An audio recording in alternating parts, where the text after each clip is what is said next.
저는 오늘 이용교육 진행을 맡은 학술정보지원팀 이은서라고 합니다. 오늘 저희 3가지 주제로 학술정보관에 대해서 알아보도록 할 텐데요. 첫 번째는 학술정보관을 방문해서 내가 원하는 자료를 어떻게 찾고 이용할 수 있는지 알아보고요. 두 번째 파트에서는 학술정보관 홈페이지에서 학술정보관이 구독하는 전자자원을 어떻게 검색하고 이용할 수 있는지 안내 드리겠습니다. 그리고 마지막으로 학술정보관이 제공하는 다양한 서비스에는 어떤 것들이 있는지 살펴보고요. 저희가 구독하고 있는 이 컨텐츠들 학술DB 간단하게 소개를 드리고 교육 마무리하도록 하겠습니다. 첫 번째로 학술정보관 방문 이용하는 방법인데요. 이제 2학기다 보니까 한 번씩은 다 이용을 해보셨을 걸로 생각을 하고 시설 안내는 간단하게 진행을 하도록 하겠습니다. 대부분의 내용은 PPT에 있는 참고 자료를 이제 확인을 해주시면 되겠고요. 저는 조금 낯설거나 알아두시면 좋을 것들 위주로 말씀을 드리도록 할게요. 우선 저희 학술정보관은 이렇게 5개의 층으로 구성이 되어 있고요. 첫 번째 사진부터 함께 보시면 1층에는 리딩 라운지가 있습니다. 리딩 라운지는 학생들이 가장 선호하는 공간이고요. 네, 리딩 라운지는 연중 운영을 하고 있기 때문에 매일매일 연휴와 상관없이 오전 6시부터 밤 12시까지 이용할 수 있는 공간입니다.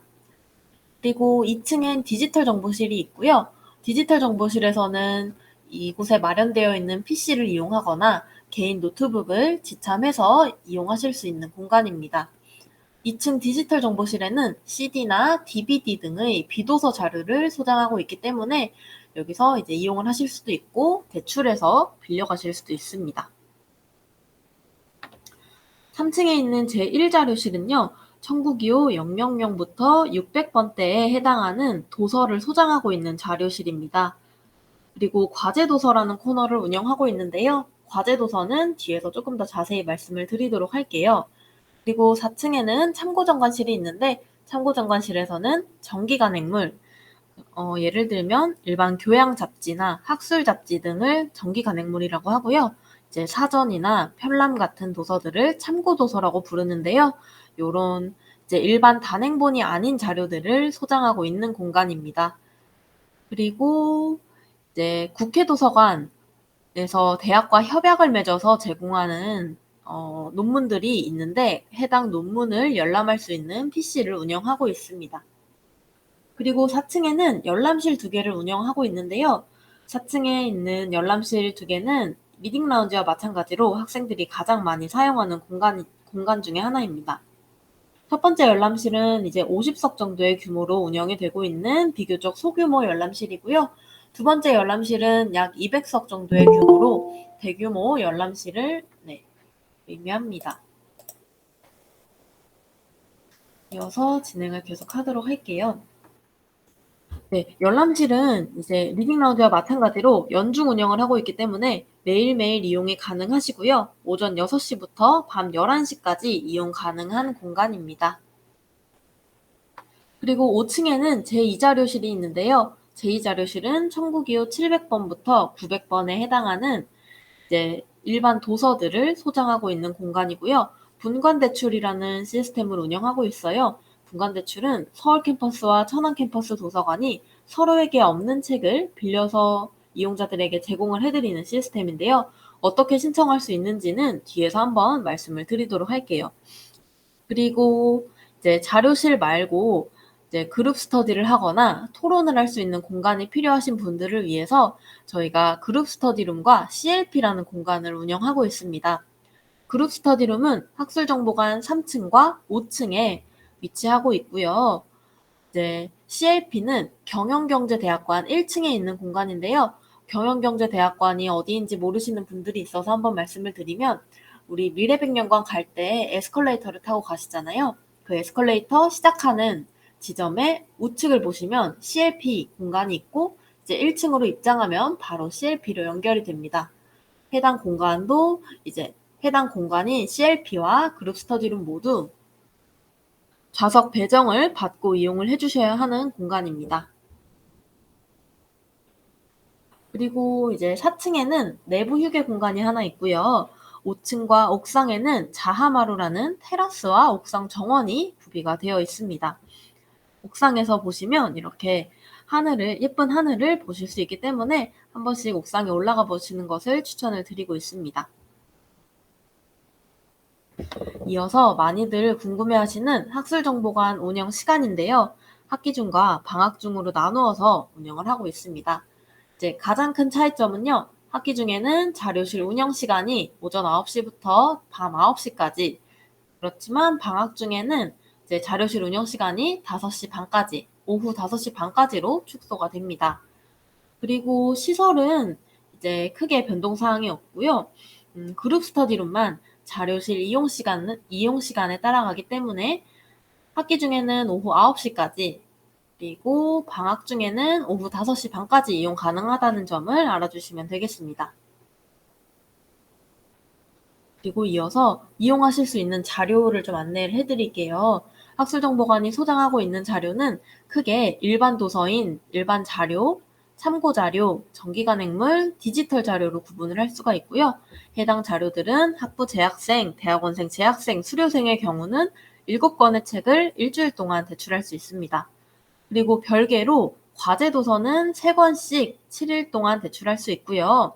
이런 인쇄본 자료와 별개로 이북과 오디오북은 각각 10권의 책을 열흘 동안 대출할 수 있습니다.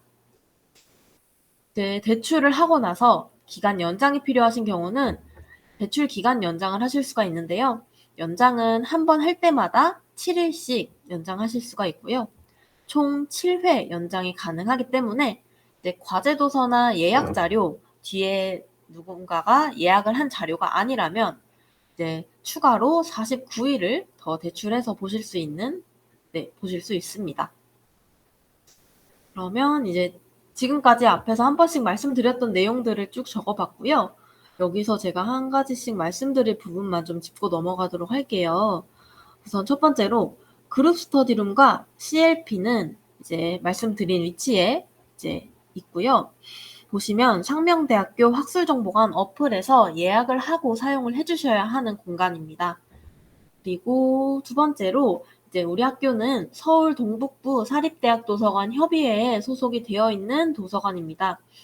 해당 협의회에 소속이 되어 있는 11개의 학교가 있고요.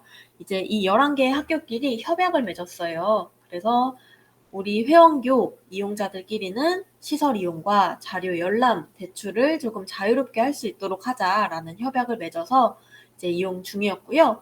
현재는 코로나19로 외부인 출입이 금지되는 상황이기 때문에 중지가 되어 있지만 코로나 상황이 조금 완화가 된다면 여기 있는 11개의 학교의 도서관을 비교적 자유롭게 이용할 수 있다라는 점을 참고해 주시면 되겠습니다.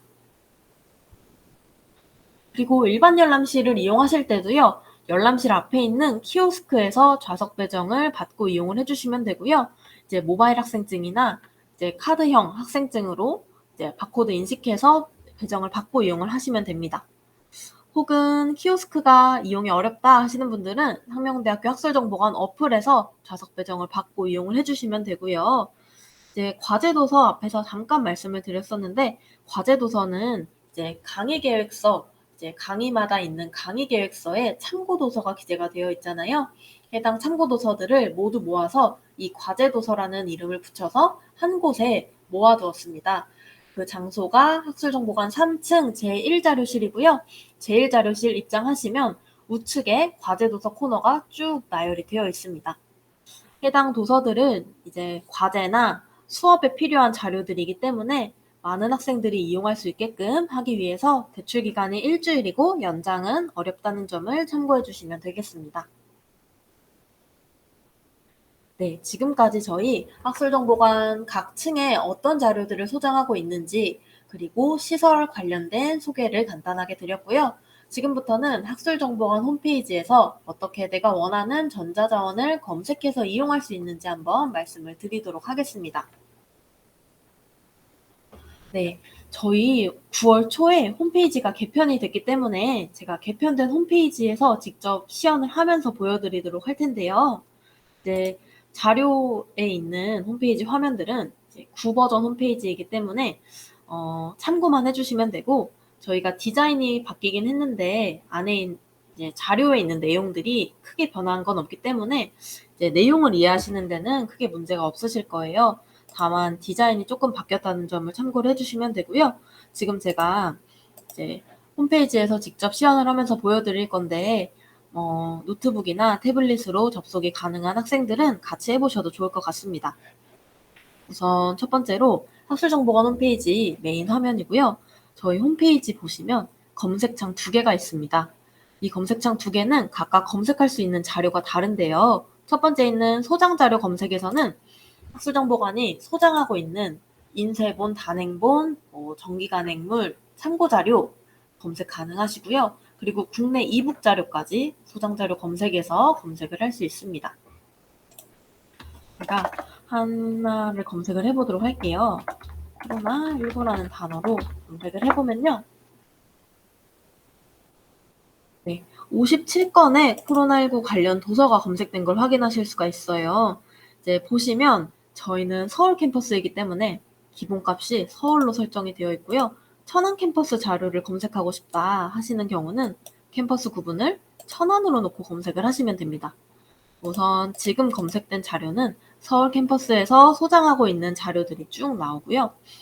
이제 보시면 첫 번째 있는 서명에 중간에 전자자료라고 기재되어 있는 게 보이실 거예요. 이렇게 책 제목 중간에 전자자료라고 기재가 되어 있는 항목들은 이북 자료입니다. 이북 자료는 전자책 도서관에서 이용을 하시면 되고요. 저희는 지금 인쇄본 자료를 찾아보는 것이기 때문에 두 번째 있는 도서를 클릭을 해보겠습니다. 해당 도서에 대한 설명들이 쭉 기재가 되어 있고요. 밑으로 내려보시면 소장 정보 하단에 있는 내용들을 확인하셔서 이제 책의 위치를 찾아주시면 됩니다. 해당 도서는 현재 대출되어 있지 않기 때문에 바로 이용이 가능하고요. 제1자료실 3층에 있는 자료고 해당 청구기호 서가에 가서 찾으시면 됩니다. 그리고 이제 제가 이 소장 정보 보실 때 아이콘들이 있는데 아이콘에 대해서 한 번씩 좀 설명을 드릴게요. 보시면요. 네.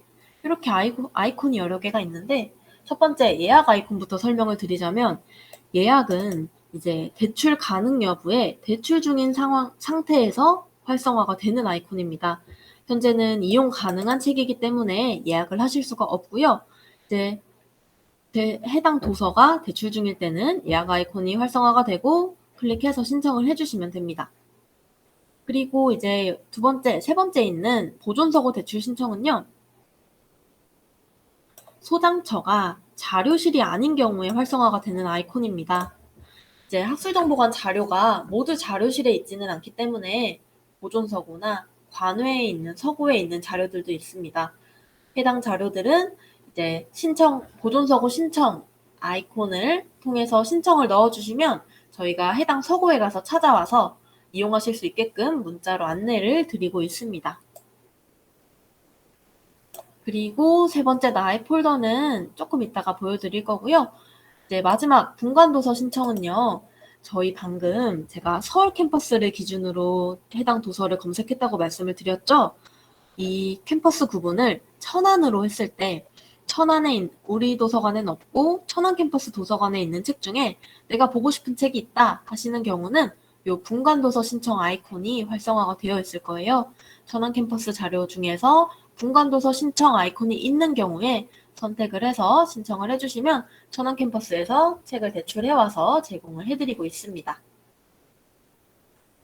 그리고 이제 마지막으로 나의 폴더 말씀을 드리면요. 이렇게 나의 폴더에 있는 나의 폴더에 해당 도서를 담아서 보관을 하실 수가 있는 기능인데요. 관심 있는 책이 여러 개 있는 경우에 나의 폴더에 담아서 이용을 해주시면 되고 저는 이 책을 저장을 해놓은 항목이어서 지금 저장된 항목이라고 뜨는데 이제 해당 도서를 나의 폴더에 넣는 경우에는 나의 폴더에 저장되었습니다 라는 문구가 뜨면서 폴더에 저장이 됩니다. 해당 도서들은 마이 라이브러리 하위에 있는 나의 폴더에서 확인을 하실 수가 있고요. 제가 여러 권의 책을 담아놨는데 이제 내가 검색해서 좀 관심 있는 책들을 쭉 담아서 이용을 하시면 좋은 기능이기 때문에 소개를 드렸습니다. 이렇게 책이 저장이 된 걸 확인하실 수가 있습니다. 그리고 이제 소장자료 검색에 대해서는 설명을 다 드렸고요. 두 번째로 전자자원을 검색할 수 있는 방법을 안내를 드릴게요. 전자자원을 검색하기 위해서는 요 검색창 두 번째 있는 DB통합 검색에서 키워드를 검색해서 이용을 하실 수도 있고요. 네, 상단 메뉴 중에 자료 검색 두 번째 있는 DB통합 검색을 통해서 새 창으로 이용을 하실 수도 있습니다.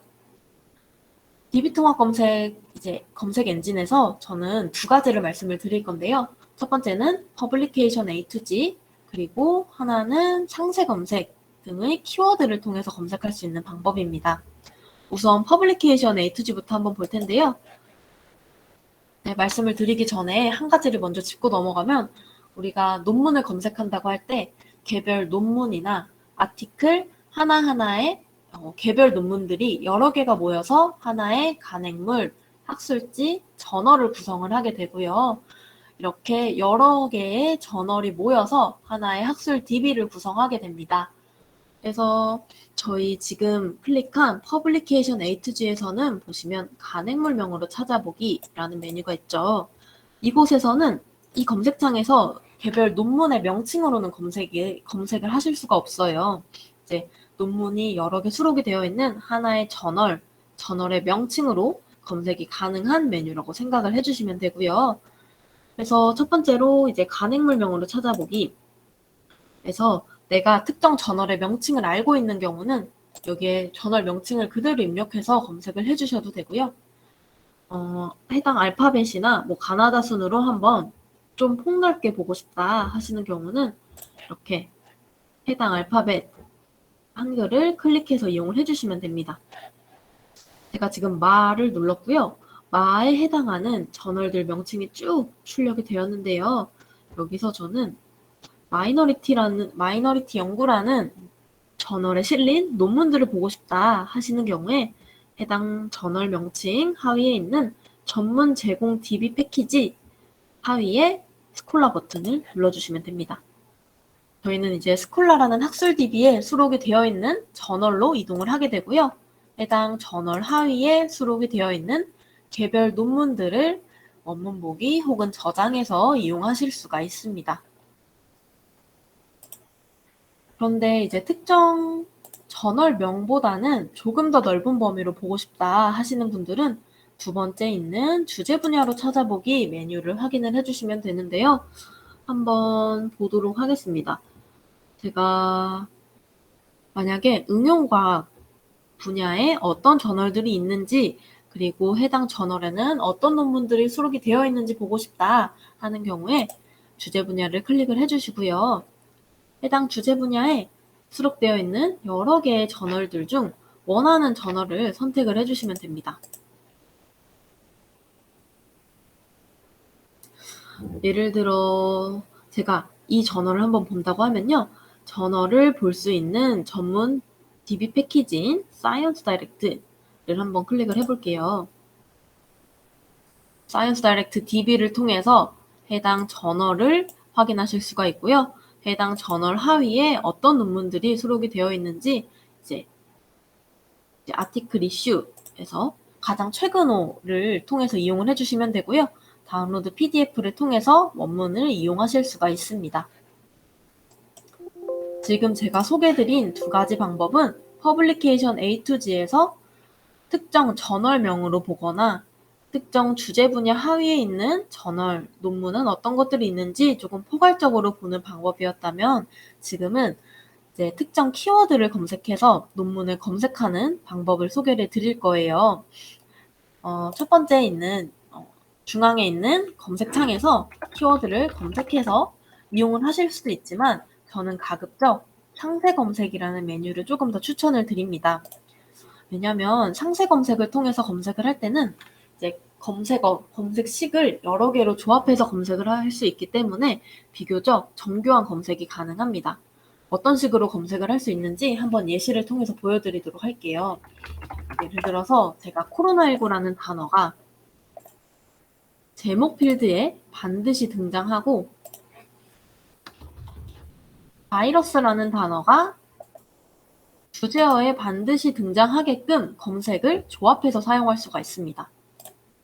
이렇게 검색을 해보면요. 지금 총 71건의 논문이 검색된 걸 확인하실 수가 있고요. 보시다시피 제목에는 반드시 코로나19가 출력이 되어 있고요. 주제어에는 반드시 바이러스라는 단어들이 출력된 걸 보실 수가 있습니다. 이 주제어는 각각의 논문에 부여되는 저자 키워드라고 생각을 해주시면 돼요. 해당 논문을 가장 잘 나타내는 키워드를 몇 개 뽑아서 이제 주제어로 부여한 것이기 때문에 논문을 검색할 때 이 주제어 필드를 사용하시는 걸 추천을 드립니다. 이렇게 논문을 검색을 했는데 71건의 논문을 다 보기에는 양이 너무 많다 하시는 경우에 검색 결과를 좁혀서 사용을 하실 수도 있는데요. 검색 결과를 좁히기 위해서는 왼쪽에 있는 검색 결과 수정 패널을 이용을 해주시면 됩니다. 가장 많이 수정을 하시는 항목이 첫 번째는 연도고요. 한번 연도를 조금 오래된 논문들을 보고 싶다 하는 경우에 이렇게 원하는 연도로 제한을 해서 보실 수도 있고요. 연도에 이어서 자료 유형으로도 제한을 하실 수가 있습니다. 자료 유형을 한번 살펴보면요. 지금 검색 결과에서는 대부분이 학술지 논문으로 구성이 되어 있지만 회의 자료, 보고서 자료도 있고요. 학위 논문, 기타 등등의 다양한 자료 유형이 있기 때문에 원하는 자료 유형으로만 제한을 해서 이렇게 수정을 하실 수 있습니다. 그리고 이제 마지막으로 잠시만요. 검색 결과를 수정할 수 있는 추가적인 필드가 있어서 소개를 좀 드리면 이제 출판사로 제안을 하실 수도 있고요. 언어로도 제안을 하실 수가 있어요. 지금 검색된 논문들은 다 한국어 논문이기 때문에 한국어만 출력이 됐지만 한국어, 영어, 기타 등등의 각국 언어로 이제 원하는 언어만 선택해서 제안을 하실 수 있기 때문에 검색 결과가 너무 많거나 좁은 경우에 이 검색 결과 수정 패널을 통해서 한 번씩 활용을 해보시면 좋을 것 같습니다. 그러면 지금까지 말씀드린 내용이 저희 소장자료 검색 알아봤고요. DB통합 검색에서 이제 저널명이나 주제 분야로 찾아보는 방법, 그리고 키워드로 조금 더 정교한 검색을 하는 방법까지 한번 알아봤고, 이제 파트 2의 마지막으로 구글 학술 검색 한번 알아보도록 할 텐데요. 한번 먼저 소개를 드리고 실제로 보여드리도록 하겠습니다. 구글 학술 검색을 아마 아시는 분도 계시고 모르시는 분도 계실 것 같아요. 구글 학술 검색은 구글에서 만든 학술 검색할 수 있는 검색 엔진인데요. 교육을 하다 보니까 구글 학술 검색과 우리 도서관 DB통합 검색을 왜 두 개 다 이용을 해야 하는지 혹은 어떤 차이점이 있는지 물어보시는 분들이 간혹 계시더라고요. 그래서 설명을 드리자면 저는 이제 도서관에 들어와서 도서관 DB통합 검색을 이용해서 검색하는 걸 가장 추천을 드리지만 아무래도 구글이라는 검색 엔진이 이용하기 훨씬 접근성이 편하고 이제 이용이 용이하다 보니까 많이들 구글 학술 검색을 통해서 논문을 검색을 하시더라고요. 이 구글 학술 검색에서 논문을 검색하셔도 좋은데 구글 학술 검색은 이제 원문을 보여주는 검색 엔진은 아닙니다. 검색 결과를 출력을 해주긴 하지만 유료로 볼 수 있는 논문들은 직접 결제를 하고 보셔야 되기 때문에 우리 도서관을 통해서 볼 수 있는 논문을 구글 학술 검색과 연결을 해주면 구글 학술 검색에서 검색을 하더라도 도서관 구독자원을 열람하실 수가 있습니다. 그래서 제가 그 방법을 좀 안내를 드리려고 하고요. 구글 학술 검색은 검색 결과를 확인할 수는 있지만 원문을 볼 수는 없다고 생각을 해주시면 되겠습니다. 그래서 처음 메인 화면에 들어가셔서요. 설정 버튼에서 라이브러리 링크를 설정을 해주시면 이렇게 Find it SMU라는 버튼이 생성이 된 걸 보이실 거예요. 이 Find it SMU 버튼을 클릭하시면 전문 보기로 연결이 되고 전문이 있는 경우에만 생성이 되고요. 전문이 있는 경우는 해당 링크를 통해서 논문의 원문을 열람을 하시면 되겠습니다. 그러면 직접 이 링크를 어떻게 설정하는지 보여드리도록 할 텐데요. 구글 학술 검색 들어가시고요. 이것도 직접 다 한 번씩 해보시면 좋을 것 같아요. 지금 실습이 되는 학생들은 직접 본인 노트북이나 태블릿으로 한번 설정을 해보시면 되겠습니다. 구글 학술 검색 메인 화면에서요. 왼쪽에 이제 하단에 보시면 설정 버튼이 있고요. 세 번째 있는 라이브러리 링크에서 상명대학교를 검색을 하시면 되는데 저는 지금 교내에 있는 PC를 이용하고 있기 때문에 이렇게 설정이 다 되어 있는 상황인데요. 교내 PC뿐만 아니라 휴대폰, 태블릿, 휴대폰, 태블릿, 노트북까지 설정이 되기 때문에 이제 논문을 많이 검색하시는 분들은 이 설정을 꼭 체크해서 이용하시기를 저는 권장을 드립니다. 그래서 상명대학교 체크박스 선택하고 저장을 하신 후에요. 검색을 해보면 이렇게 Find in SMU 버튼이 생성된 게 보이실 거예요. 이 버튼을 통해서 원문을 열람하실 수가 있고요. 한번 저는 이 논문 한번 보도록 하겠습니다. Find in SMU를 클릭을 해주시면요. 저희가 구독하고 있는 키스라는 전자학술 DB를 통해서 이용할 수 있는 논문이기 때문에 전문 보기 하단에 링크가 설정이 되어 있고요. 해당 링크를 통해서 해당 간행물과 논문을 다운로드 받아서 이용을 하시면 되겠습니다. 근데 이제 전문 보기 버튼이 없는 경우들도 있을 거예요. 우리 도서관이 구독하고 있지 않은 자원들은 전문 보기 버튼이 없을 텐데 그런 경우는 원문 복사 신청 하단에 문헌 복사 신청하기 서울 캠퍼스 버튼이 생성이 될 겁니다. 그러면 해당 버튼을 클릭하시고 이제 도서관으로 논문 신청을 하시면 저희가 논문을 구해서 제공해드리고 있습니다. 그러면 구글 스칼라 통해서 우리 도서관에서 구독하고 있는 자원들까지 어떻게 연결할 수 있는지 말씀을 드렸고요. 이제 세 번째 파트에서는 저희 도서관에서 제공하는 서비스들 그리고 DB들에 대한 간단한 소개를 드리고 교육을 마무리하도록 하겠습니다. 이제 앞서서 저희 파트 1, 2에서 도서관에서 자료 어떻게 찾는지 말씀을 드렸잖아요. 이렇게 안내드린 방법으로 자료를 찾아봤는데 내가 원하는 자료가 없다 하시는 경우는 분간대출, 상호대차, 자료구입 신청 순으로 이용을 해주시면 되겠습니다. 하나씩 좀 소개를 드리도록 할 텐데요. 분간대출은 아까 간단하게 말씀을 드렸어요.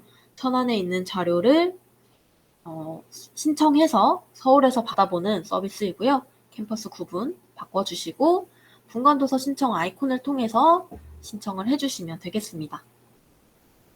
그리고 두 번째로 이제 천안에도 내가 원하는 자료가 없다 하시는 경우는 상호대차라는 서비스를 이용하실 수가 있는데요. 상호대차 서비스는 크게 두 가지로 구성이 되어 있습니다. 첫 번째는 문헌복사고요. 두 번째는 타도서관 자료대출입니다. 문헌복사는 우리 도서관이 소장하고 있지 않은 자료를 타 대학 도서관에 신청을 해서 복사물로 제공을 받아보는 서비스이고요. 두 번째 타도서관 자료대출은 우리 도서관이 소장하고 있지 않은 자료를 그 책자 그대로 대출 신청을 해서 받아보는 서비스입니다. 이 자료대출 서비스는 대출이기 때문에 기본 2주 동안 대출을 하실 수가 있고 연장해서 최대 3주 이용이 가능한 서비스입니다. 두 서비스 모두 학술정보관 4층에 있는 참고정관실에 직접 방문해서 수령을 하셔야 하고요. 저희가 이 서비스를 운영하면서 문헌복사는 이제 종이, 인쇄본으로 신청을 받기 때문에 이 자료를 PDF 자료로 보내줄 수 없냐는 문의를 간혹 받고 있습니다. 근데 저작권법으로 인해서 문헌복사 자료라도 저희가 인쇄물 형태로만 제공을 할 수 있다는 점, 온라인 전송은 불가하다는 점을 양해해 주시면 감사하겠습니다. 이제 이 상호대차 서비스를 신청하는 방법은 크게 두 가지가 있는데요. 첫 번째는 학술정보관 홈페이지를 통해서 신청하시는 방법입니다. 그리고 두 번째는 리스라는 홈페이지를 통해서 신청을 하실 수가 있는데요. 리스의 개인 회원으로 가입을 하고 해당 절차들을 통해서 신청하시면 되는데 리스에 가입해서 신청하는 게 좀 번거롭다 하시는 분들은 저희 홈페이지에 신청을 넣어주시면 저희가 확인하고 처리를 하고 있으니까요. 학술정보관 홈페이지에서 신청을 해주셔도 무방합니다. 그러면 상호대차 서비스 어떻게 홈페이지에서 신청할 수 있는지 한번 보여드리도록 할게요. 이제 홈페이지 메인 화면에서 보시면요. 연구 지원, 두 번째 있는 연구 지원 메뉴에서 네 번째인 상호 대차를 통해서 이용하실 수도 있고요. 하단에 있는 아이콘 중에 상호 대차 아이콘을 통해서도 접속하실 수가 있습니다. 들어오셔서요. 세 번째 탭인 신청 클릭하시고 원하는 자료 유형을 선택하신 후에요. 이제 학술지명, 논문명 등등등 다양한 서지사항 최대한 자세하게 입력을 해주시면 저희가 더 빠르게 검색을 할 수 있기 때문에 자세하게 서지사항을 입력하고 신청을 해주시면 되겠습니다. 그리고 이어서 이렇게 천안캠퍼스에서도 찾아보고 타 대학에도 신청을 했는데 없는 자료다 하는 경우, 혹은 우리 도서관에서 조금 더 오래 보고 싶다 하는 자료의 경우는 자료 구입 신청을 하실 수가 있어요. 자료 구입 신청은 이제 서명대학교 서울캠퍼스 소속 재학생과 교직원을 위한 자료 구입 지원 서비스를 의미하고요. 이제 신청 가능한 종수와 금액은 해당 내용을 참고해 주시면 되겠습니다. 신청하시기 전에 저희 구입 불가 자료로 지정된 항목들도 있기 때문에 해당 유의사항을 참고해서 신청을 해주시면 되고요. 신청하실 때는 크게 세 가지 방법이 있는데요. 대부분의 책들은 원클릭 신청에서 검색해서 신청이 가능하실 거예요. 그런데 혹시 원클릭 신청에서 검색이 되지 않는 도서다 하는 경우는 직접 입력 신청을 넣어주시고요. 국내 이북에 한해서 신청을 하고 싶다 하시는 분들은 세 번째 메뉴인 국내 이북 신청을 통해서 신청을 하시면 되겠습니다. 네, 그리고 이제 학술정보관에서 구독하는 자원에 대한 설명이 필요하신 경우 저희가 국내 학술 DB, 국외 학술 DB, 서지관리 프로그램이나 이제 검색 엔진 다양한 내용들을 주제로 매월 교육을 진행을 하고 있는데요. 이런 교육들이 필요하다 하는 경우에는 저희가 학기 중에 월별 교육 안내를 올려드리기 때문에 해당 교육 안내를 보고 사전 신청을 한 후에 교육을 수강을 해주시면 되겠고요. 이렇게 실시간으로 진행되는 교육을 수강하기에는 조금 시간이 안 맞는다 하시는 분들을 위해서 학술정보관 홈페이지에 녹화가 가능한 교육에 한해서 영상을 업로드를 하고 있습니다. 보시면 메인 메뉴 중에 서비스 첫 번째 있는 학술정보관 이용교육 클릭을 해주시고요. 마지막 탭인 이용교육 영상 보기를 통해서 확인을 하실 수가 있는데요. 이제 저희가 유튜브 영상을 게시를 해두었기 때문에 해당 영상 보시면서 궁금한 내용 확인을 해주시고 혹시 문의사항이 있으시면 댓글을 남겨주시면 제가 확인하고 답변을 드리도록 하겠습니다. 그리고 간단하게 하나만 더 말씀을 드리면요. 졸업이나 수료 상태에서도 학술정보관을 이용을 하실 수가 있는데요. 이용을 하기 위해서는 특별연락증을 발급을 받아서 이용하실 수가 있습니다. 이제 이용 방법은 저희 홈페이지에 자세하게 안내가 되어 있기 때문에 필요하신 분들은 해당 내용을 참고해서 이용하시면 되겠습니다. 네, 이제 마지막으로 저희 학술정보관 자원들에 대해서 소개를 드리고 교육 마무리하도록 할 텐데요. 학술정보관에서 제공하는 전자자원은 크게 세 가지 종류가 있다라고 생각을 해주시면 돼요. 첫 번째는 국내외 학술 DB, 학술 DB를 통해서 연구나 과제, 학습에 필요한 다양한 논문을 혹은 다양한 자료를 찾고 열람할 수 있다 알아주시면 되고, 두 번째로는 이북과 오디오북, 이북 오디오북을 통해서 이제 원하는 전자자료를 열람하거나 다운로드 받아서 혹은 스트리밍으로 이용할 수 있다 알아주시고, 마지막으로 이러닝 자료를 통해서 어학 강의, IT 관련 자격증 강의 등등 다양한 강의를 수강할 수 있다라고 생각해 주시면 되겠습니다. 그러면 국내외 학술 DB부터 이 컨텐츠까지 어떤 종류들이 있는지 한 번씩 말씀을 드리도록 할게요. 이제 DBPR는 다들 많이 아는 DB이실 거예요. 전주제 분야를 포괄하는 국내 학술 DB고, 네, 국내 학술지 논문은 DBPR에서 대부분 다 검색이 가능하다고 생각을 해주시면 됩니다. 그런데 이제 학술지 논문이 아니라 나는 학위 논문을 보고 싶다 하시는 경우는 두 번째 있는 리스라는 홈페이지를 통해서 이용을 해주시면 되고요. 리스는 앞에서 문헌복사나 상호대출 신청할 수 있는 플랫폼이라고 한번 말씀을 드렸고, 한국교육학술정보원에서 제공을 하고 있는, 운영하고 있는 국가 포털이기 때문에 다양한 유형의 자료들이 있지만요. 대부분의 학위 논문이 리스를 통해서 게시가 되기 때문에 학위 논문 필요하신 분들은 리스에서 먼저 검색을 해보실 걸 추천을 드립니다. 그리고 이제 오늘 수업을 들으시는 학생들이 이공계 계통 학생들이어서 사이언스 온 DB도 하나 소개를 드리면, 사이언스 온 DB를 통해서는 논문뿐만 아니라 특허나 보고서, 연구 동향이나 R&D 정보를 확인할 수 있는 과학기술 분야의 학술 DB입니다.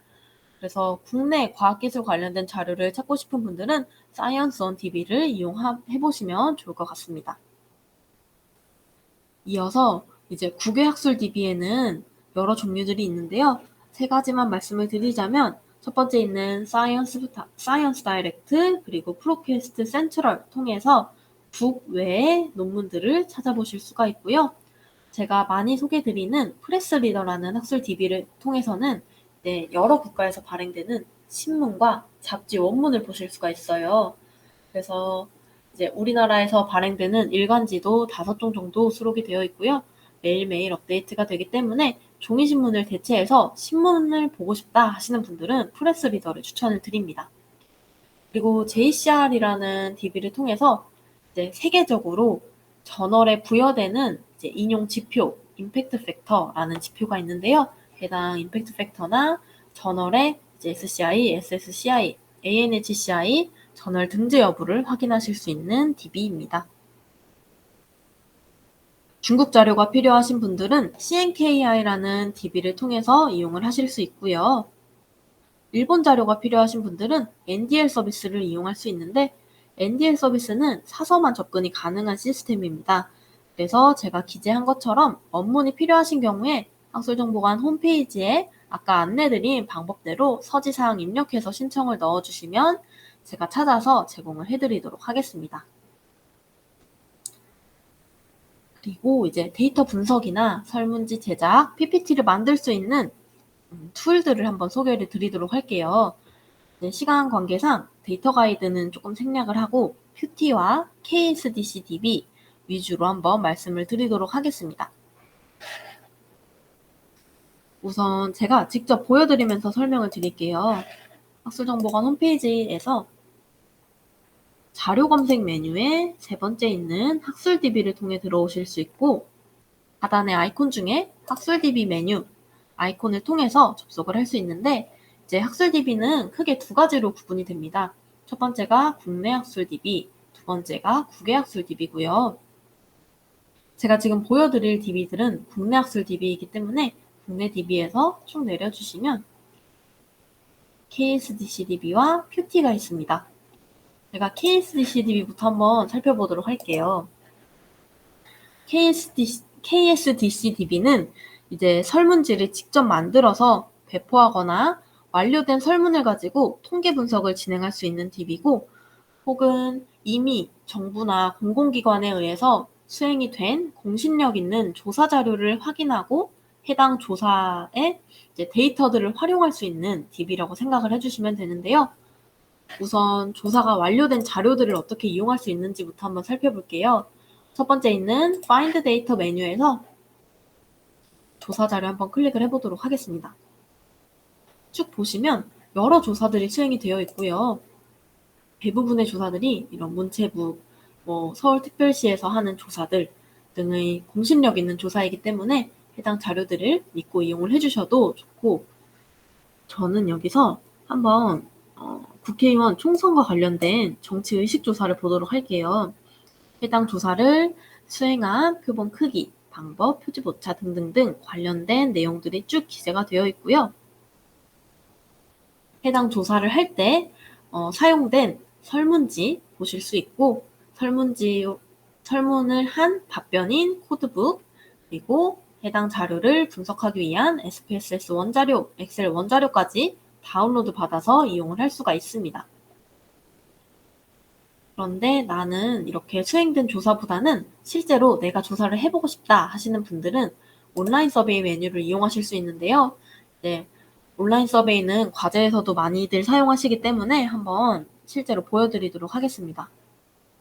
여기서 제가 만든 설문지를 한번 보여드리면서 설명을 드릴 텐데, 실제로 조사를 난 여기서 만들고 싶다 하시는 분들은 등록하기에서 조사 관련된 내용들을 다 입력을 해주시면 돼요. 여기서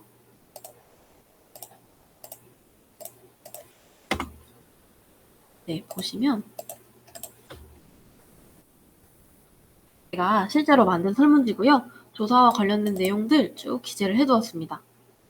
그리고 실제 설문지는 이렇게 구성이 되어 있고요.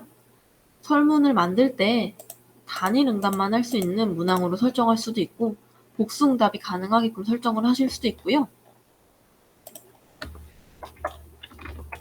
주관식 답변이 가능한 문항을 설정하실 수도 있습니다.